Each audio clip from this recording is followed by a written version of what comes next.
Salam Sobat Ministry Channel, apa kabar? Semoga dalam keadaan baik-baik saja. Hari ini kita akan mendengarkan kesaksian Pak Daud Tony, di mana kisah beliau bertobat tarung dengan pendeta Gilbert Lumendong dan akhirnya bertobat. Bagaimana kisah selanjutnya? Mari kita dengarkan. Jangan lupa like, komen, dan subscribe. Tuhan Yesus memberkati.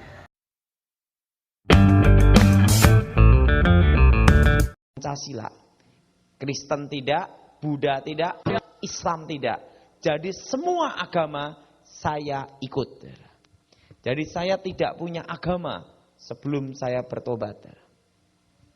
Nah, saya belajar ilmu dari kakek nenek guru saya itu sejak usia 9 tahun. Kakek nenek guru saya mengalami susah mati. Kakek nenek guru saya mengalami susah mati kalau ilmunya tidak diwariskan, diturunkan. Dan yang bisa mewarisi ilmu itu adalah seseorang yang memiliki hari kelahiran Sabtu Pahing. Itu dalam angka kelahiran weton Jawa. Kalau di Amerika tidak ngerti. Nah, Jawa yang disebut angka keramat. Hari kelahiran keramat. Nah, dan harus 5 bersaudara laki semua. Kan dalam sejarah pewayangan ada namanya 5 kesatria, Pendawa 5. Nah, di antara 5 bersaudara laki semua yang memenuhi tuntutan magic itu, kekuatan magic itu, hari kelahirannya adalah saya sendiri. Cucu buyut, jadi cucu buyut. Karena itulah saudara, sejak usia 9 tahun saya diambil menjadi murid kakek nenek buyut saya sendiri. Guru saya adalah kakek nenek saya sendiri sejak usia 9 tahun. Disitulah saya mulai belajar. Pertama kali adalah aji tapak banyu, ilmu mengambang di atas air. Gara-gara punya ilmu itu sampai sekarang tidak bisa berenang. Karena apa? Kekuatan magic itu sehingga pada waktu saya sebelum bertobat, waktu dilayani pelepasan, waktu itu saya dimasukkan air tidak bisa tenggelam. Pak Gilbert tahu itu. Jadi saya dulu tidak bisa. Karena kekuatan magic itu kuat sekali. Usia 9 tahun itu saudara, saya mulai belajar magic, saudara. Dan disitulah saya mulai diajar mantra namanya Meraga Sukma, yaitu roh keluar dari tubuh. Saudara. Di sini namanya apa ini? Jadi Meraga Sukma, mati dalam hidup, hidup dalam mati. Rohnya ini keluar dari tubuh. Saudara. Itu saya kuasai sejak usia 10-11 tahun. Dan saya adu ayam. Kalau di Indonesia kan ada namanya adu ayam. Adu ayam saya tidak pernah terkalahkan. Tidak pernah terkalahkan. Karena apa? Roh saya bisa pindah ke ayam. Nah, dan saya adu ayam sejak sekolah dasar SD. Tidak pernah terkalahkan. Sampai sekarang. Karena setelah bertobat berhenti adu ayam. Tapi tetap memegang rekor tidak terkalahkan kan. Nah, saudara, usia 10-11 tahun itulah saya mulai praktek sebagai dukun. Dan saya dulu sebelum bertobat dimintai pabrik rokok di Indonesia untuk membuat laris atau untuk membuat bangkrut lawan bisnis. Dan sejak usia 10-11 tahun itu saya sudah memiliki kemampuan, yaitu apa? Mengambil pikiran manusia. Dan saya sejak SD, sekolah dasar, tidak pernah belajar. Tapi ngambilin pikiran guru-guru SD, jawaban langsung ada di telapak tangan. Gara-gara suka ngambil pikiran manusia, sampai sekarang tidak bisa matematika. Karena udah telanjur enak ngambilin itu. Males mau belajar. Nah, Usia 10 tahun itulah saya diajar magic itu sama kakek nenek guru saya. Ilmu menghilang, kebal senjata, segala macam senjata tidak bisa mengenai tubuh saya. Dan saya dibekali 100 macam pusaka. Keris, tombak, pedang, dan 6 pusaka kebal. Besi kuning, mirah delima, lulang kebulando, kitab Stambul, kul buntet, badar besi. Anti tembak, anti bacok, anti cukur. Jadi kalau saya memegang ajimat itu, rambut ini tidak bisa dipotong. Jadi kalau mau potong rambut susah juga. Jimat itu harus dijauhkan dari tubuh saya. Dijauhkan baru dipotong. Kalau jimat itu masih ada dipegang gini, tidak bisa dipotong. Nah, dan untuk supaya saya kebal segala macam senjata, saya disusuk besi kuning. Jadi pusaka besi kuning itu ditanam dalam tubuh saya. Supaya segala senjata apapun tidak bisa kena. Dan saya disusuk juga tembaga. Jadi seluruh tubuh ini disusuk jarum-jarum tembaga. Seluruh tubuh. Nah, sejak usia 11 tahun itulah saya sudah menguasai kekuatan magic hitam dari nenek saya. Setelah itu saya mulai belajar magic putih. Sebenarnya ilmu hitam dan ilmu putih sama. Hanya cara penggunaannya saja yang beda. Tahu maksud saya, saudara? Dan lulus sekolah SD, sekolah dasar, sekolah menengah pertama. Di situ saya diajar kakek guru saya, yaitu ilmu syirep. Ilmu syirep itu adalah suatu kekuatan mantra.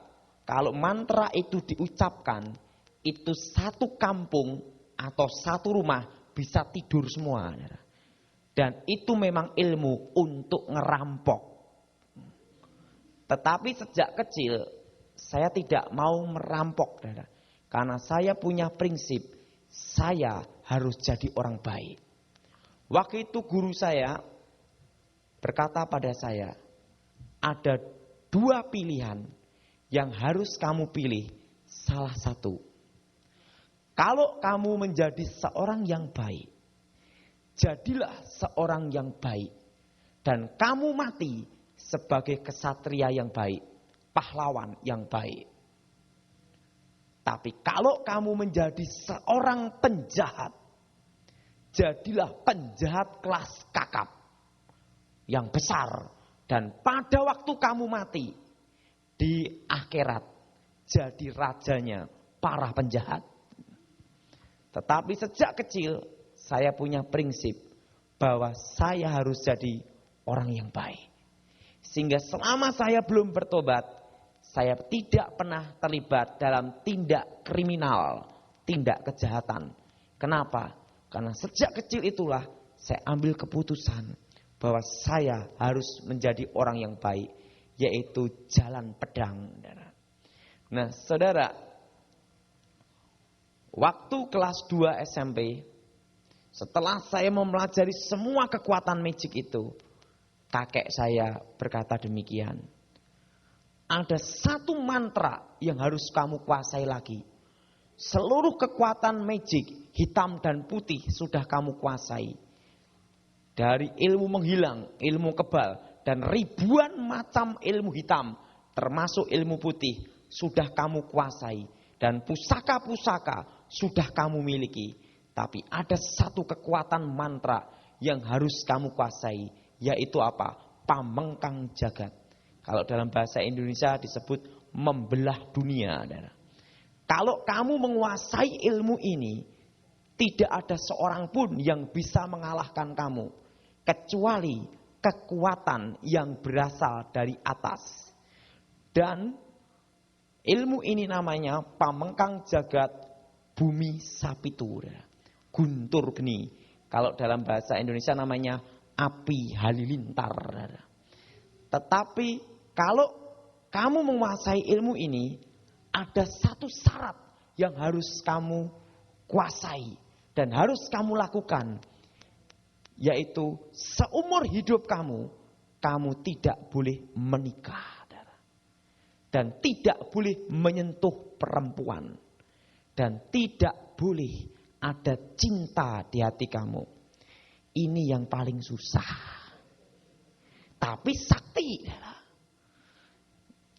Tapi kalau sampai kamu melanggar pantangan ini, maka ilmu yang kamu kuasai akan membunuh diri kamu sendiri. Kamu akan lumpuh seumur hidup atau mati saat itu juga. Pada waktu kamu ada cinta atau berhubungan seks, kamu akan mati. Karena itulah saya disuruh berpikir dulu untuk menguasai mantra terakhir itu. Waktu itu saya berkata, saya bersedia. Akhirnya saya ambil keputusan untuk menguasai mantra terakhir. Setelah saya menguasai mantra terakhir, tiba-tiba guru saya berkata demikian, kakek saya. Dengan diwariskan ilmu terakhir ini, berarti sudah waktunya kita berpisah. Kamu tahu kakekmu guru ini seumur hidup tidak boleh pakai kasut. Ini ya. Karena dia harus menyatu dengan bumi, dengan tanah. Karena memiliki ilmu pindah tempat. Tetapi karena waktu itu sakit, dia lupa pakai sandal. Jadi kakek saya seumur hidupnya sampai kematiannya belum pernah terkalahkan di bidang ilmu hitam maupun ilmu putih. Tapi matinya gara-gara sandal. Nah, pada waktu dia pakai kasut itu, dia berkata sama saya, sebelum aku mati, aku tahu apa yang akan terjadi.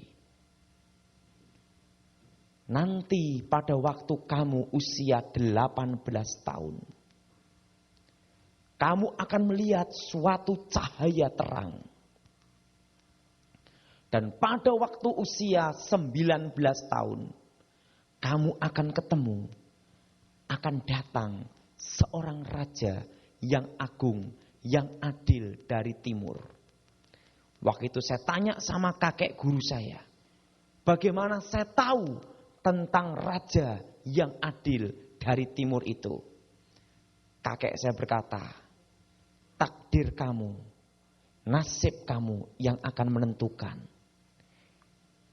Para leluhur kamu, keturunan kesatria, dukun-dukun top, sudah meramalkan bahwa nanti akan ada satu keturunannya, darah kesatria, akan ada satu keturunannya yang akan ketemu raja yang agung dari timur. Dan di dalam ramalan itu dikatakan demikian.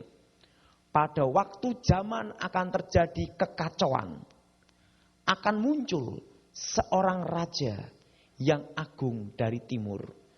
Dan semua orang yang memiliki jiwa kesatria, yang memiliki hati yang baik, akan ketemu raja yang agung dari timur itu.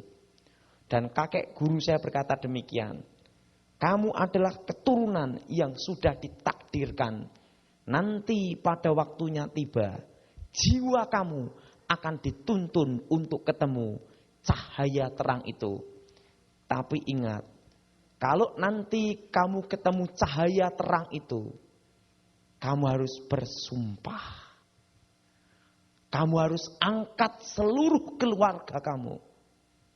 Dan kedua, angkatlah pula, selain kamu mengangkat ekonomi dan keluarga kamu, kamu harus ada yang kedua. Angkatlah seluruh keluarga ini pula, keturunanku semua, untuk ketemu cahaya terang, jalan terang. Waktu itu saya tanya sama guru saya, dan kakek saya bukan orang Kristen. Seumur hidup tidak pernah menginjakkan kakinya di gereja, tidak pernah. Dan kakek saya terkenal dengan kekuatan magicnya. Setelah itu kakek saya berkata demikian, nanti takdir kamulah yang akan menentukannya. Jiwamu akan tertuntun di situ. Dan sebelum aku mati, saya kasih kamu rezeki untuk beli peti mati saya. Besok keluar nomor buntutnya 50. Dan ingat untuk beli peti mati. Gitu. Dan nanti jam 2 lebih, tepatnya 2:30, saya akan mati meninggalkan kamu untuk selama-lamanya. Dan selama kamu saya tinggalkan, ada satu hal yang harus kamu yakini. Yaitu apa? Kamu harus jadi orang yang baik. Sampai matinya pun kamu tetap sebagai orang yang baik. Nah, setelah itu kakek saya mati meninggal dunia. Setelah saya meninggal dunia itu, setelah kakek saya meninggal dunia, saya kehilangan arah. Setelah kakek saya meninggal itu saya kehilangan arah. Kenapa? Setelah kakek guru saya meninggal itu, tidak ada yang membimbing saya. Tidak ada yang memberi nasihat. Tidak ada yang memberi pengarahan. Waktu itu setelah kakek saya mati, otomatis jiwa muda saya ingin mencoba mantra itu. Karena sudah bertahun-tahun saya menguasainya. Akhirnya saya bersumpah, barang siapa yang bisa ngalahkan ilmu saya akan berguru sama dia. Disitulah saya di tanah Jawa mencari melawan tanding. Baru saya tunjukkan ilmu menghilang. Tiba-tiba dukun ini bingung, menghilang di mana anak ini. Malah dukunnya berguru sama saya. Baru saya tunjukkan semua kekuatan api, cahaya apapun mati. Dukunnya jadi murid saya. Berbagai macam dukun, berbagai aliran saya taklukkan. Nah, tetapi hidup saya tidak bisa tenang. Dan mendekati usia 18 tahun. Tiba-tiba saya diajak kakak saya. Kakak saya berkata demikian. Tony, ayo kita ke gereja. Ceweknya sip-sip. Waktu itu saudara saya berkata sama kakak saya. Tidak bisa. Tidak boleh. Loh kenapa? Karena saya harus menjadi perjaka murni. Tidak boleh menyentuh wanita dan tidak boleh mencintai. Sang kakak saya berkata, yang cari bukan kamu tapi saya. Yang saya disuruh untuk nyarikan kakak saya. Saya diajak makan sate. Setelah makan sate, saya diajak jalan-jalan. Waktu saya jalan-jalan, saya tersesat di suatu ruangan. Tidak taunya ruangan itu sudah diatur sama saudara perempuan ayah saya. Tidak taunya dia orang Kristen. Beritahu pendeta-pendeta di situ. Tapi saya kan tidak tahu diajak jalan kemana. Waktu saya jalan, saya masuk ruangan itu. Tiba-tiba dipegang kepala saya. Dalam nama Yesus setan keluar. Saya kaget. Saya tanya sama pendetanya, siapa setannya? Di situ saya diinjilin. Kamu harus bertobat. Saya tanya sama pendeta, apa yang saya tobatin? Saya tidak pernah membunuh orang. Dalam pertarungan ilmu pun, saya hanya menggunakan kekuatan mata untuk mengalahkan musuh-musuh saya. Dan saya tidak pernah berkata kotor. Saya tanya sama pendeta. Pendeta, apakah pendeta seumur hidup pendeta tidak pernah berkata kotor? Tiba-tiba pendeta yang berkata, saya pernah. Saya berkata pada pendeta, saya belum pernah. Berarti pendetalah yang bertobat. Gitu, saudara. Di situ saya tiba-tiba dikatakan, dalam itu setan keluar. Dikasih minyak 1 botol dan air bekas baptisan. Swur, gitu, saudara. Dalam hati saya, ini kumpulan pendeta gila. Saudara. Disitulah saya diinjilin. Saya tidak bisa. Karena apa? Banyak orang Kristen di kampung saya yang jadi sandungan. Dan terus terang, banyak orang Kristen minta nomor buntut sama saya. Jadi susah saya bertobat. Orang Kristen aja kacau, apalagi saya. Dan waktu itu saya berpikir, saya lebih baik daripada orang yang beragama. Nah, akhirnya saya pulang. Setelah saya pulang, berapa hari kemudian, saya diajak kakak saya. Tony, ayo kita ke gereja lagi. Ada KKR-nya, Pendeta Gilbert Lumaidong. Ceweknya, sip-sip. Saya ngomong, tidak mau. Kenapa? Bayangin, saya dikasih minyak dan air 1 ember. Sama pendeta-pendeta gila gitu. Kakak saya berkata, kamu kan sudah makan sate kambingku. Kamu harus ikut. Gara-gara sate inilah saya ikut KKR-nya Pendeta Gilbert Lumaidong. Waktu itu saya duduk di paling belakang. Tiba-tiba Pendeta Gilbert berkhotbah. Orang Kristen tidak bisa disantet. Kalau di sini namanya voodoo. Tidak bisa diguna-gunai, tidak bisa dimantrai. Dari belakang saya berkata, ini pendeta gemuk nantang saya. Akhirnya saya baca mantra setan kober. Kobaran api setan. Supaya apa? Pendeta gemuk yang berkhotbah itu tidur di mimbar, muntah darah, jemaatnya bubar. Saya baca mantra setan kober.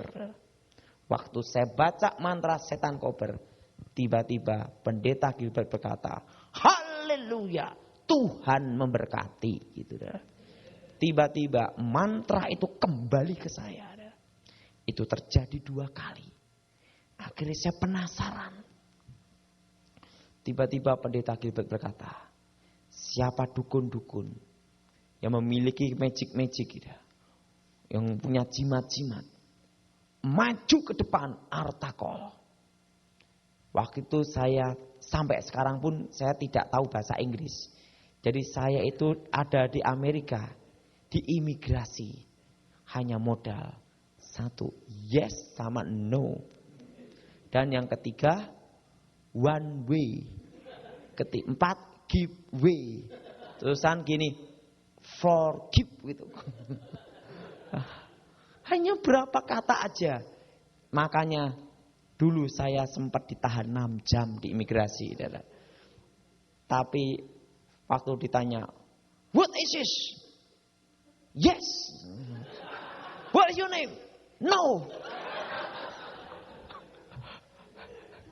Imigrasi gini. 6 jam. Waktu itu akhirnya ditolong Pak Cendi. Tiba-tiba dia ngomong gini. Tapi sekarang udah agak mendingan lah, tahu sedikit-sedikit. Terusan, last name, Evangelis. Last name, Evangelis. Imigrasinya gini. Saya enggak tahu apa itu last name. Last name, minister. Last name. Aduh. Karena waktu itu saya diberitahu Pak Cendi ngomong gini, nanti kalau di sana ngomong aja minister, yes, no. Minister. Jadi saya ditanyanya minister. Aduh. Tapi itu mujizat. Nah, saudara. Nah, waktu itu Pendeta Gilbert berkata, maju ke depan, artakol. Dari belakang saya bingung. Karena saya tidak tahu bahasa Inggris. Saya kira pada waktu itu saudara, artakol itu tempat pertarungan ilmu. Saudara. Jadi siapapun boleh maju. Saudara. Nah, karena itu dari belakang saya maju ke depan. Saudara. Kenapa? Tertantang. Saudara. Saya maju ke depan. Waktu saya maju ke depan, tiba-tiba Pendeta Gilbert langsung datangi saya. Tony, kaget Kaget saya. Pendeta ini sakti sekali. Bisa tahu nama saya ya? Kamu yang muridnya gejik, bisa tahu guru saya ya? Yang terkenal ilmu santetnya. Iya kan? Dalam hati saya. Pendeta ini sakti mandraguna. Hebat. Tidak tahunya apa. Setelah saya bertobat, saya tanya Gilbert. Gilbertnya sambil ketawa ngomong apa. Saya juga diberitahu pendeta lain juga. Waktu itu saya kaget juga. Wah, sakti sekali bisa tahu Nah, waktu itu saudara, saya berkata sama Gilbert, kalau saya kalah, saya berguru sama kamu. Gilbert berkata, besok pagi, kamu saya tunggu di sini. Oke. Saya berkata, iya, nanti saya akan datang kemari. Gilbert berkata, jam 8 pagi. Akhirnya saya pulang. Satu malam itu, saya tidak bisa tidur. Hanya kata-kata satu. Haleluya. Setelah itu, setelah malam berlalu, paginya saya datang. Pagi itu saya datang. Tiba-tiba pendeta-pendeta mengelilingi saya. Siki raba. Saya bingung apa yang diraba. Setelah saya bertobat, saya baru tahu itu namanya bahasa roh. Saya bingung ini apa saya ini ada di kumpulan orang-orang bego gitu. Saya lihat gitu. Nah, tiba-tiba Gilbert berkata, haleluya. Langsung. Itu Gilbert berkata, kamu sudah siap. Saya siap dari tadi. Oke. Gilbert bilang, mari. Langsung buat kayak lingkaran. Berapa pastor, berapa pendeta. Berapa pendeta buat lingkaran. Dan saya ada di tengah. Dan Gilbert muka dengan muka. Jarak 1 meter. Disitulah saya bertarung. Dari jam 8 pagi sampai jam 12 siang. Pertarungan jarak dekat. Saya gunakan semua kekuatan magic saya. Anehnya, ada sesuatu kekuatan yang melindungi Gilbert, saudara. Pada waktu saya pukul gini, pukulan itu tidak bisa mengenai tubuhnya, saudara. Ada suatu kekuatan sehingga pukulan itu mengenai tubuh saya sendiri, saudara. Akhirnya saya muntah darah. Saya telan lagi, gengsi kalau ketahuan. Waktu itu, saudara. Dari tubuh saya, karena saya disusuk tembaga kuningan, besi, hancur dari dalam, keluar dari tubuh saya, serbuk tembaga, kuning-kuning itu. Waktu itu saya berkata, stop, kayak luka dalam waktu itu. Saya berkata sama Gilbert, besok terusin lagi. Kenapa? Tidak apa-apa. Padahal saya luka dalam. Akhirnya saya pulang. 2 malam itu saya tidak bisa tidur. Pertama haleluya. Kedua raba-raba. Bahasa roh. Nah saudara. Pada hari yang ketiga. Jam 8 pagi. Gilbert sudah menunggu saya. Pendeta-pendeta mengelilingi. Saya ada di tengah. Dan pertarungan itu disaksikan banyak orang. Berapa pasang mata tuh melihat semua. Dan pada waktu saya tunjukkan kekuatan magic saya. Ada berapa pendeta. Dalam nama Yesus setan keluar. Lari sembunyi di belakang pintu. Tidak taunya dia takut juga. Ada berapa pendeta lari. Dan yang berani menghadapi saya. Pendeta dan pengerja. Tinggal pendeta Gilbert Lumaindong. Stefanus Pinky. Deborah Dewi. Hanya berapa hamba Tuhan yang berani melawan saya. Nah waktu itu semua kekuatan magic, ilmu hitam dan ilmu putih saya keluarkan semua.